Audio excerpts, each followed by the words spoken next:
evening, and welcome to another episode of the Sideline Perspective with your boy, Reese the Sideliner. Appreciate y'all tuning in. This is episode 2 of many, and before we get started, I just want to say I apologize. I apologize for, any background noise that y'all may or may not hear.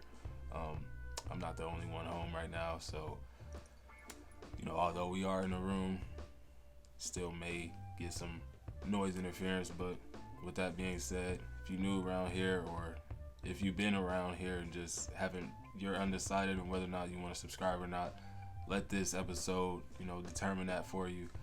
Or if you like my hat, if you like my setup, if you like my face, my voice, anything, let that determine if you want to subscribe. I'd appreciate it if you did. But let's go ahead and get right into things, man. Starting off with the rumor mills. There's a lot going on in NBA, like a lot going on. Like hella blowouts happened this week. So many blowouts. The Thunder beating the Blazers. The Bucks scraping the freaking Celtics. Like a lot of craziness has been going on in the NBA. But I want to talk about things that could possibly are more than likely going to be happening in the next couple of weeks, and that are more trades. There are a couple guys that we spoke on last week in depth that are they're getting into real serious trade talks. Their teams are getting into serious trade talks around the league with other teams. So the first one up, that would be DeJounte Murray. And according to ESPN sources, Atlanta is ready to make a trade for DeJounte right now for the right value. The Spurs and Lakers have been linked to him. He averaged 21, 9, and 8 in 2022 before being moved to Atlanta, and it worked in San Antonio's favor, man. The fact that they're interested in him now after landing generational talent from a tanking season in a Victor Wembanyama, now you bring back a dude in DeJounte Murray, who I just said averaged 9 assists in his last year in San Antonio, with no one near as good as Victor Wembanyama will be. He has been missing a lead guard essentially for the majority of the season. I know Trey Jones is, he's a solid ball move, playmaker. Not really a playmaker. Through the wire, RIP Through the Wire, they just dropped the numbers on the board episode a few minutes before I started recording. They had an argument about playmaker this, playmaker that, what determines a playmaker. So I wouldn't say Trey Jones is a playmaker, but he definitely can, get some dimes and, find an open guy, move the ball at the right time, things of that nature. But with that being said, bringing in a dude like DeJounte, who's averaged 5.5 assists in his past, year and a half that he's been in Atlanta now, I think that would be a smart move for the San Antonio Spurs, especially if you want to bolster up the veteranship in the locker room. There's not very much over there. I think Doug McDermott might be one of the oldest guys on the team. My eyes watering. And obviously, this is eventually going to be a win now. It's like a team that wants to win now. Popovich, he's going to retire after this contract. I think it's 4 or 5 years. He's going to retire after this contract. And you got Victor Wembanyama, who's just turned 20 years old. Or did he just turn 19? 19 or 20. He just had a birthday the day before mine. You don't want to miss this opportunity. So for them to capitalize on that would be huge. But, of course, the Lakers, like I said, have been linked to him like they're linked to everybody. And they want to push the pace offensively and someone who can serve as a point of attack defender. Rival execs believe that the Lakers and the Raptors, another team linked to DeJounte, will begin processing to more serious discourse with the Atlanta Hawks pertaining to DeJounte, per Chris Haynes. The Lakers have shown no interest in trading Austin Reeves in a deal for DeJounte Murray. Although a defensive drop-off has been evident thus far, their skepticism is if they move Reeves for Murray, it wouldn't move the needle that much. I don't blame them for the hesitancy, but at the same time, it's like LeBron's 39, bro. You got to do something. You got to do something. LeBron is 39 and y'all are straddling 500 every other game. You got to do something. So I think a deal for DeJounte is a step in the right direction. For Austin Reeves, though, definitely you want to try to keep Austin Reeves if you can by any means necessary. But if you have to move Austin Reeves, you might just have to do that. It's not like DeJounte is 30. He's 27 years old. So he's still a young player, bro. He's still a young player. He's 27 years old. So DeJounte, Anthony Davis, you got Jalen Hood-Schifino, who hasn't looked great, but he's a young guy in the rotation. Who's the other young? Max Christie. You have something that you can build off of. You know what I'm saying? And I just think that move, like I said, is a step in the right direction nonetheless. Next up, Pascal Siakam.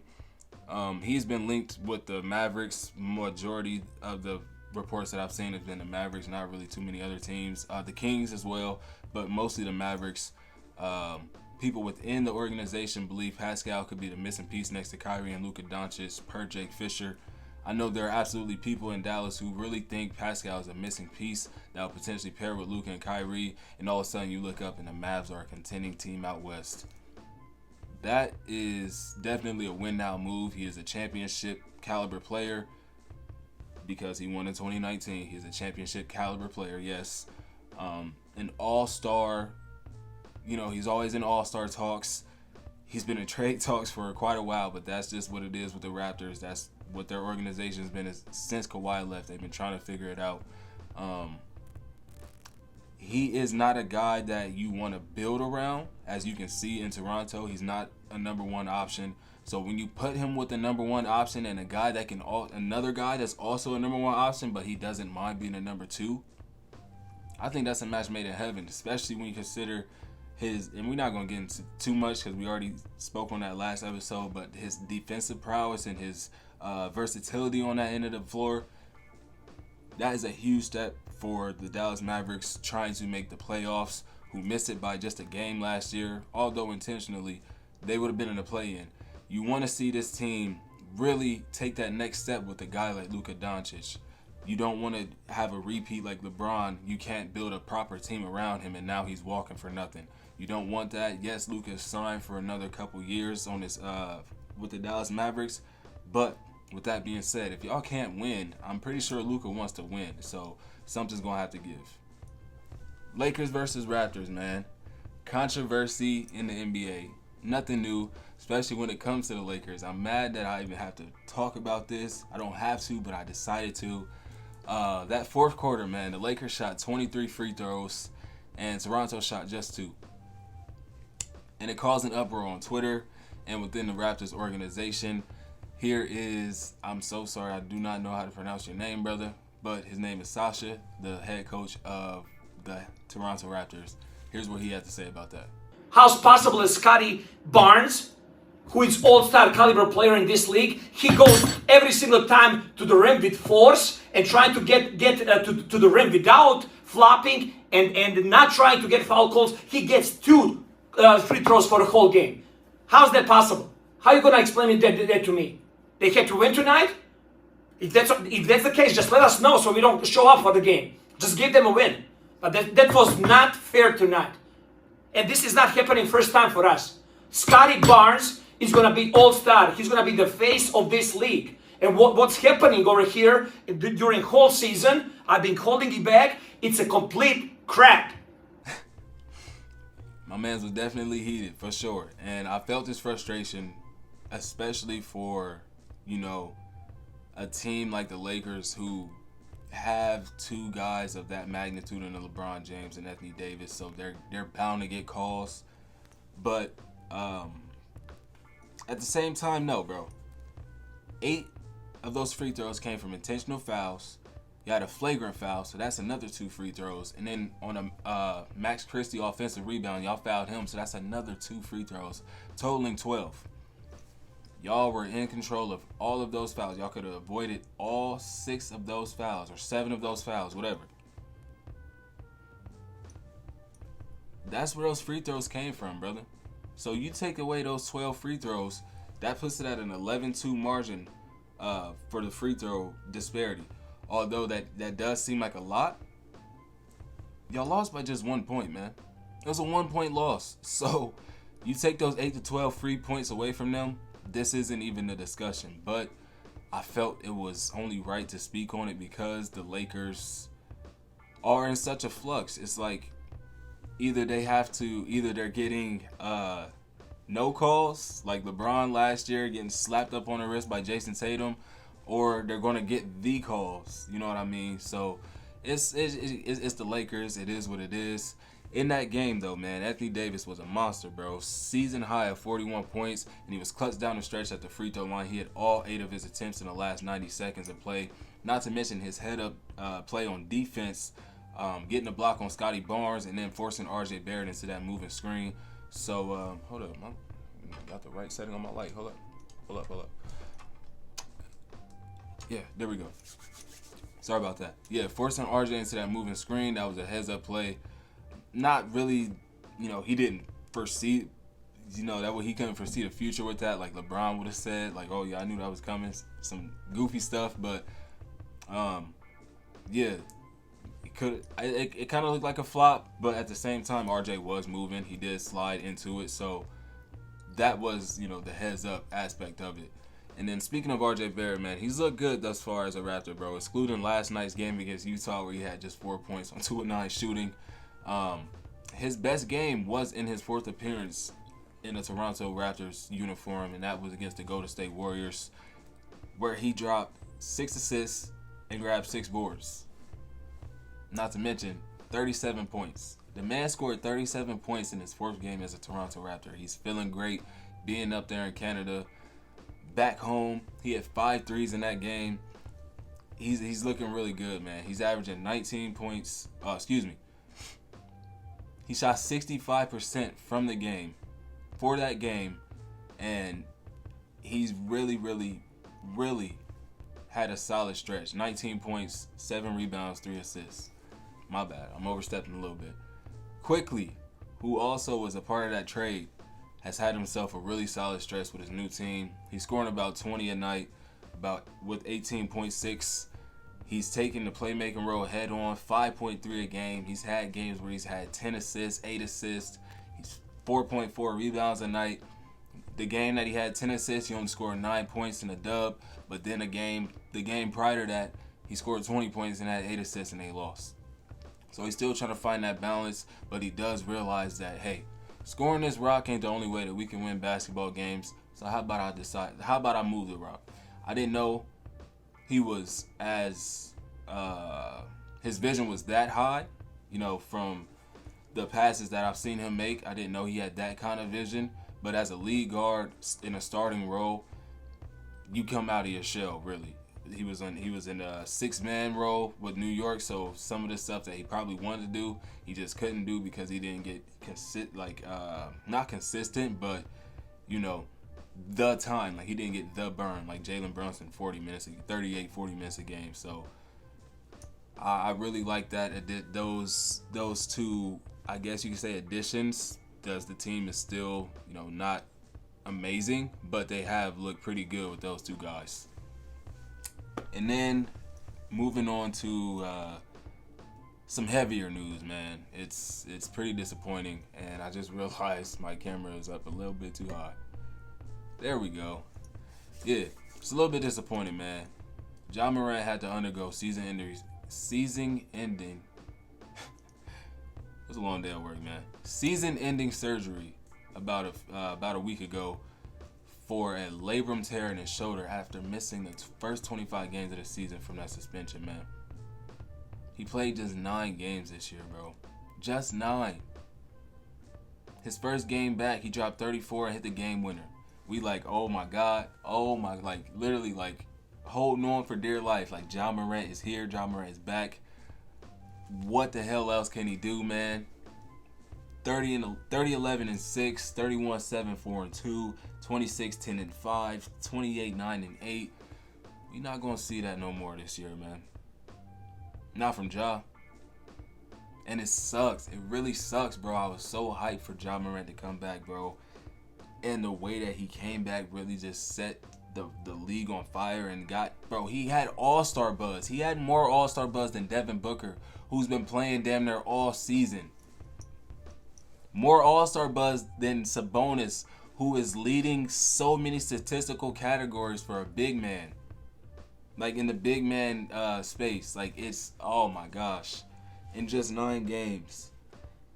And then he tears his labrum in his shoulder. Like, it's so unfortunate. It's so unfortunate. And to make matters worse, to add fuel to the fire, Marcus Smart is missing 6 weeks with a severe right ring finger injury. He missed about a month and a half's worth of games between November 14th and December 26th. Now he's missing another 6 weeks. This is the worst season for the Memphis Grizzlies in the last 3 years. Since they've acquired Ja Morant, 3, 4, 5, whatever, since 2019. Since they've acquired Ja Morant, this has been the worst season for the Memphis Grizzlies by far. And it's just because of injury. Well, not just because the 25-game suspension definitely hurt them. But you miss Steven Adams. You miss Brandon Clark. Like, Marcus Smart, like I just said, missed his time. I want to say Desmond Bane missed a couple games due to injury. Like, it's just been so unfortunate for Memphis, bro. I'm praying for all those guys down there, bro, that, you know, are banged up, get well soon. Because I'm a fan of Memphis, the way that they play, the way that they're not afraid of the moment. They don't back down from shit. Even when Dylan Brooks was there. Was I a fan of Brooks? Not so much, but the team, hell yeah. My best friend Rennie is a fan of the Memphis Grizzlies, and he's been a fan of them since Tony Allen was there, buddy. Since Mike Conley was there. So I got, you know, some kind of ties. My girlfriend is a fan of Ja Morant. That's literally her favorite player. I have, you know, some ties to this team due to, you know, personal relationships, but also because my basketball mind. I watch ball. These dudes know how to hoop, man. And it sucks that we won't be able to see half of this team just this season alone. Essentially, that's what it feels like. And then, Tyrese Halliburton, man. He went out with a grade 1 left hamstring strain. And he's going to be reevaluated in 2 weeks. But there's relief. He avoided serious injury amidst the team. That's per Woj. And goddamn, thank you. Because, man, they need him. The Indiana Pacers need him. You saw, I don't know if it was the first game that he missed of the season, but when he didn't play against the Celtics and they lost by 50, mostly because Reese wasn't there. And it could have been, you know, Boston, they, you know, just got the new team. They, you know, they diesel, they feeling it. But we don't know that. Reese wasn't there, so we can't really attest to, you know, what was the cause. But without Reese, they lost by 50. With Reese, they can win by 50, 30, 40, whatever. They can put up 150. That's the identity of their team. He is the engine of that. And without him for a couple weeks, that's definitely going to hurt them. It definitely will. I'm not saying they're going to go winless. I'm not saying they're going to go under 500. But it's you're definitely going to see it and feel it. Because Tyrese Halliburton is that dude. Last season, he got hurt late March when the team was trying to make that push for the playoffs, for the postseason, and it was a desperate push, but at the same time, it looked good. It looked like they were going to make that push and make it happen, but he ended up getting hurt, and it didn't happen. Funny thing though, he's putting up very similar numbers that he was to last year that he is this year. 20.7 points a night, 10.4 assists, 3.7 rebounds on 40% from deep and 49% from the field. The only difference is he went up by about 3 points in scoring, obviously, and maybe two assists, 2.1 assists. But visually, you see the tremendous boost in his confidence. You see the tremendous embracing of his team, that they're going to follow him. They're going to make sure that through all whatever, Reese is good. They're going to ride for him. You can see the boost in his consistency as well. That's the biggest thing. He's been so very consistent, leading the league at this very moment with 12.6 assists. He's scoring 23, 24 a night. Don't get me started on the 5 seconds or less offense that they be running, because it's ridiculous. It's consistent, and that's because of Reese. Get well soon, dog. Can't wait till you get back, and I hope. I'm pretty sure they said in a couple weeks, and that was earlier this week. So I'm pretty sure he'll be back for All-Star, but I hope he's 100% so he can perform in that game. They in Indy, he gotta go off. You know what I'm saying? Moving on to some much lighter news, man. Let's talk about that cash. Let's talk about that money. Coach Spo got paid, my boy. $8 million. Ooh, 8 years, $120+ million. That is the most money committed to a coach in NBA history. He started off as the video coordinator in 1995. 29 years later, in 2024, he's amassed a total of 725 wins, 109 playoff wins. That's the 5th most of all time by any coach in NBA. A 3-time champ. He got 2 as a head coach. 7-time Eastern Conference titles and finals appearances. Let's see what success lies ahead in this next $120+ million contract, because some things could happen, man. They're linked to Donovan Mitchell, as they have been for a couple, it feels like 2 seasons now. They have pieces that they can move in a Tyler Hero, Nikola Jovic. They have some draft capital still laying around. You have a promising guy, young guy, although he is 23, 24, and Jaime Jaquez, who's very seasoned for being a rookie. Like I said, although he is 23, 24, he was a senior over at UCLA. He's very seasoned for a rookie, bro, and he's very, very much like their third option at the moment, because Jimmy and Tyler Hero are in and out the lineups at time. He's a very steady 10 to 12 points a night, get you 5 rebounds, maybe 3-4 assists. He can hit the 3 ball, the mid-range game, the footwork. Oh, don't even be started on the footwork. You got places to build off of. Coach Spo is here for the next 8 years. Jaime Jaquez is going to be here for at least half of those. So the sky's the limit. Jimmy Butler's 33, 34. Bam is 26, 27. This could definitely cement his legacy as one of the top 5 coaches in NBA history when it's all said and done. And like I said, we got to see what lies ahead. A lot can happen, but depending on what happens this offseason, and this trade deadline and then this following offseason, will determine how good Miami will be for the coming foreseeable future. Golly, I'm still man, come on now. Another guy, Boardman got paid. 3 years, $152.4 million, making him a Clipper until the summer of 2027. A fully guaranteed deal and a long-term commitment to the team of LA. The other team, not the Lakers, the other team. They're also having ongoing extension negotiations with Paul George to try and keep both stars in LA on longer-term contracts, and rightfully so, man. They have been hooping. This season especially, they have showed up and showed out, and I am goddamn glad that they are going to stay in LA. I know since Kawhi signed, there's no doubt in my mind that Paul George will sign, so the speculation and the hope that there was going to be these big old names on the free agency market this coming summer, kill all that right now. There may still be a couple guys like Pascal lingering around. You got DeMar DeRozan, Zach LaVine, but they know Kawhi. They know Paul George. So, yeah, just kill all that talk right now.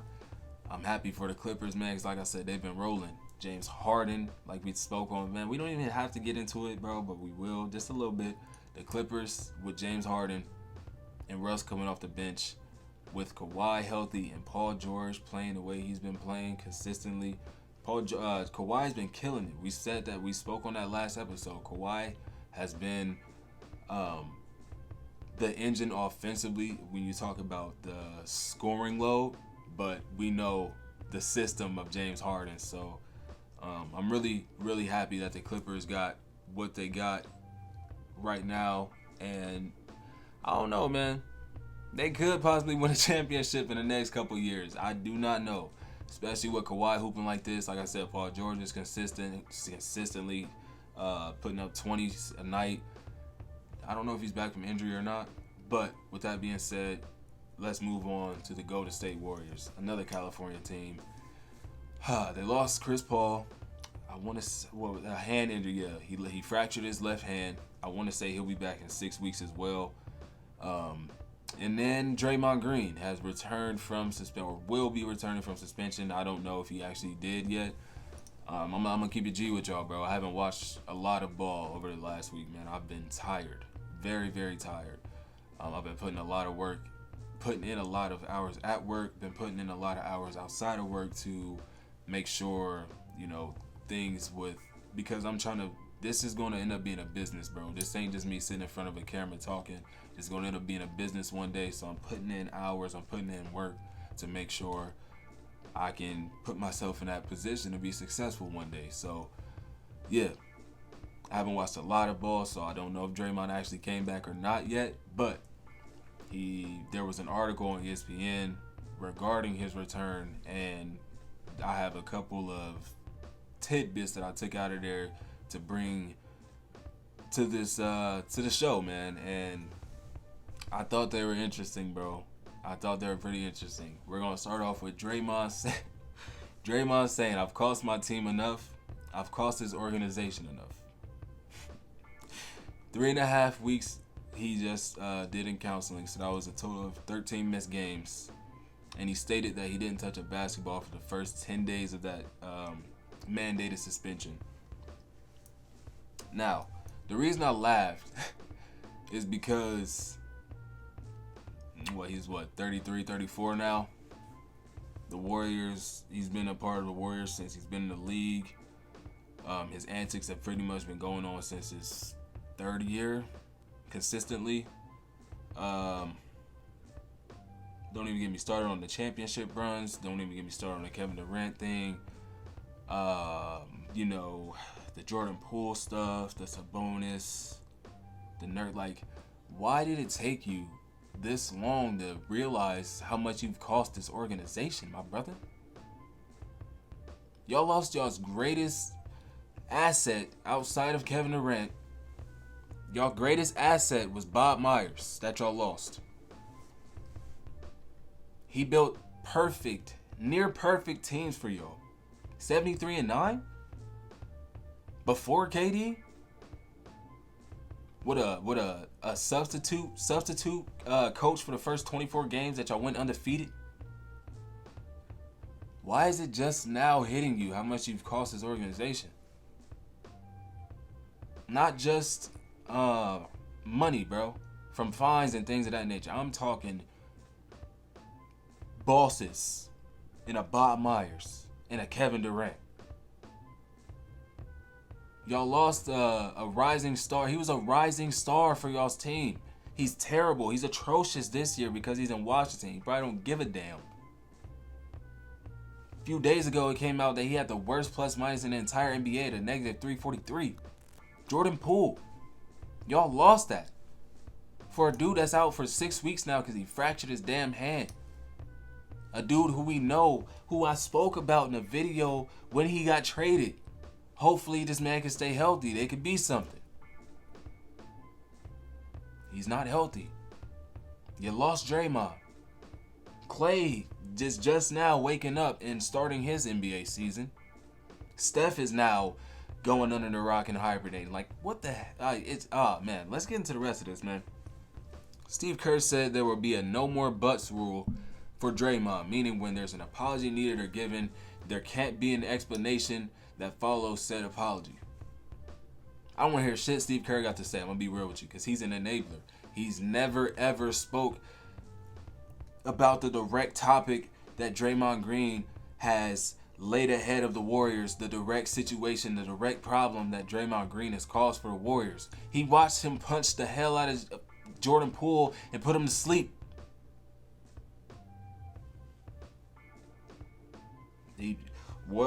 I just thought, that would stay in the locker room. I know he a grown-ass man, bro, but you're his head coach. Discipline him when it's necessary. He stomped on Sabonis. Well, I didn't see it. I'm like, what? He stomped on him. Oh, I didn't see when he hit Nurkic across the face. I don't know. I didn't see the replay. Accountability, bruh. That's the biggest thing that has been lacking within the Warriors organization regarding Draymond Green, bro, is accountability. And that's one of the biggest reasons Bob Meyer left. That's the biggest reason Kevin Durant left. He said it when he came on the Draymond show. He said the way that shit got swept under the rug, I didn't like that. Draymond, you're the problem. You know this. You've been known this. Why does it take you this long for it to hit you? Like, please, bruh. Please. He said, Draymond goes on to say, when I look back at these situations, it's like, can I remove the antics? I'm very confident I can remove the antics. And I'm very confident if I do, no one is worried about how I play the game of basketball or how I carry myself in the game of basketball. It's the antics, that's the focus. It's not changing who I am completely. You don't change the spots on a leopard. It's just a bunch of BS that he's really saying, bro, because you've known this. You're a 34-year-old man. You know good and damn well it's the antics. You know good and damn well you can play without him because you did it at Michigan State. You did it for your rookie season. Yeah, you can have this identity as a bruiser and a badass, bro, but you don't gotta be a freaking abuser. You know what I mean? Like, you don't gotta, because nobody is trying to fight out there, bro. Other than Isaiah Stewart when LeBron leaked him. Nobody out there trying to fight, man.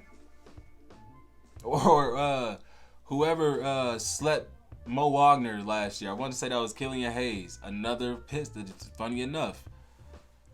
It's just, yeah, man. Continue on with his quote, though, man. I'm not going to set an unrealistic set of expectations. Can I accept that my antics have been over the top? Of course. Can I remove them? Of course. So, with that being said, Draymond, do us all a favor and do that. Remove the antics, bro. Because you're, like I've mentioned so many times, I respect your mind. The IQ is top of the league.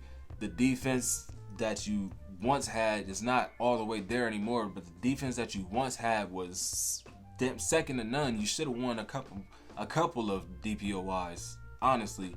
But it's the antics. That's why you get so much slack, so much hate in the basketball world. It's because the antics. And you know that. So just change it, brother. That's all we asking.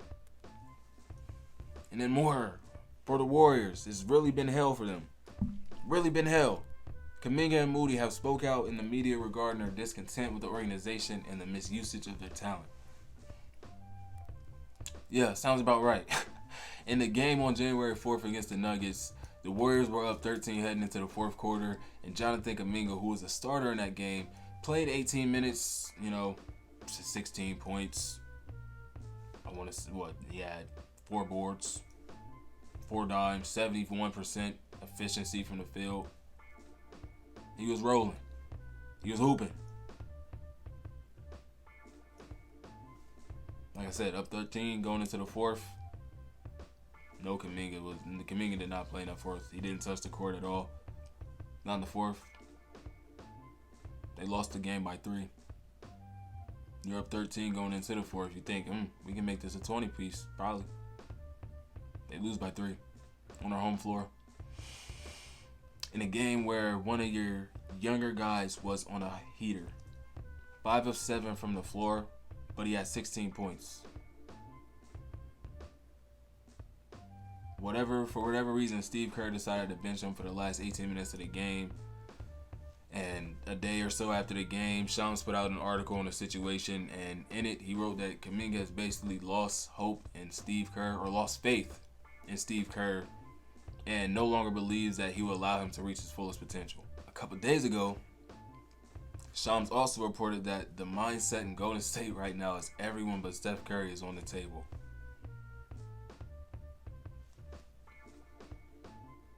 Is this a worse season than the year that they got James Wiseman?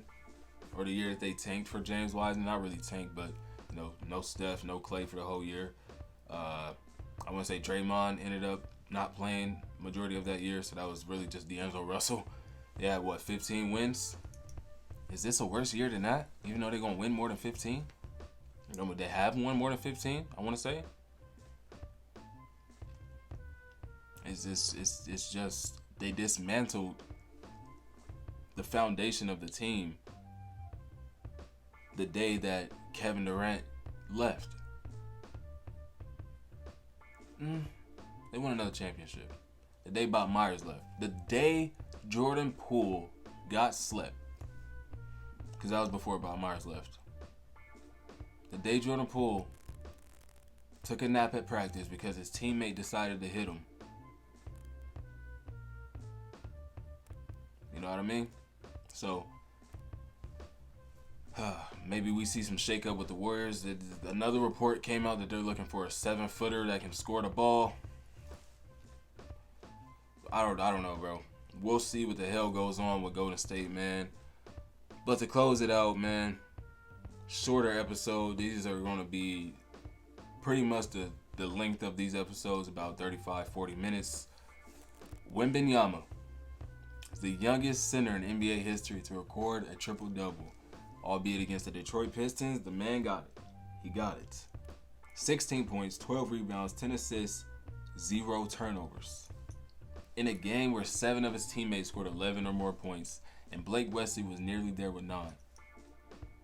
So that could have been 9 players in double figures.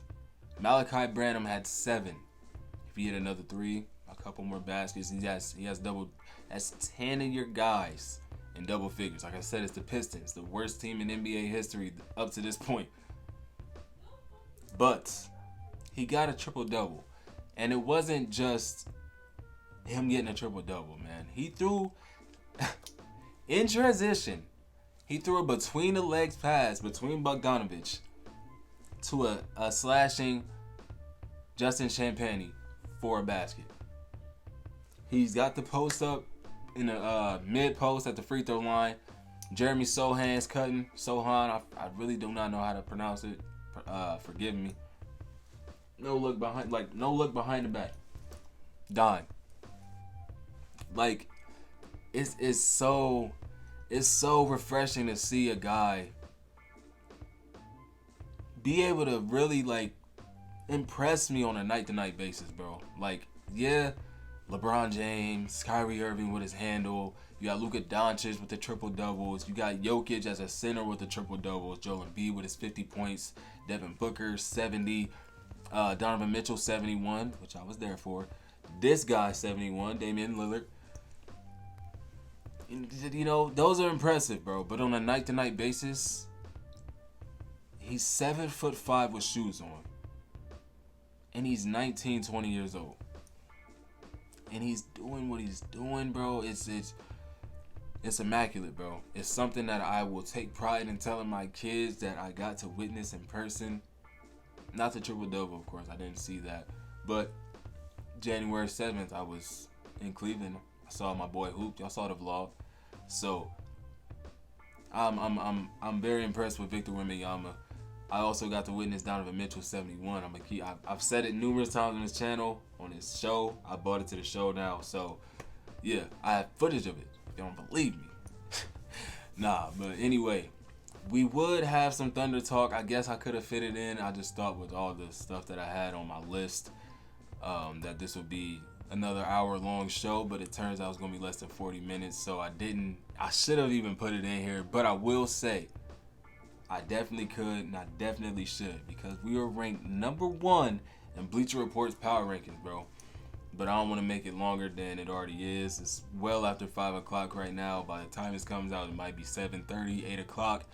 I'm going to get better, man. Just being a part-time YouTuber is hard, man. When you got bills to pay, you got to go to work. You got to make sure, I got to make sure shit taken care of. So we will get better at making sure we drop every Saturday at 5 o'clock. I almost didn't even film today. I dead serious last night, earlier at work, was contemplating even filming today.